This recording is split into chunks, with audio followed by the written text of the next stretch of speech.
سلامتی امام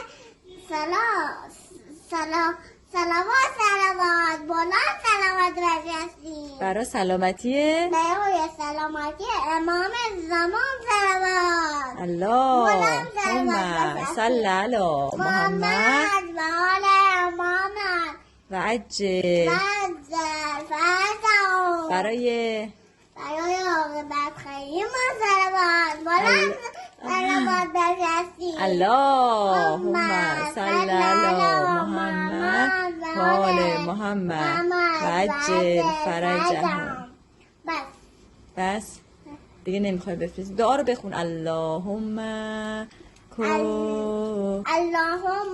قال ولی الحضرت حسن صلواتک علیه و علی آباء فی هذه ساعت و فی کل ساعت.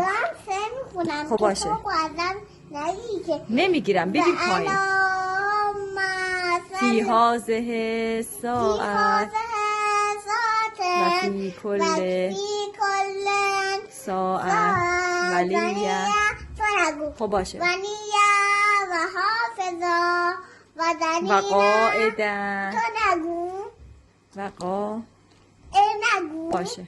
و قائدن و اینا حتی تسکنه زکته و تمتعه فیها طویلا برحمتک یا خود نگو باشه. برحمتک یا ارحم الراحمین. صلوات بفرستین بلند. اللهم صل علی صل علی محمد و آل محمد و عجل فرجهم. تمام؟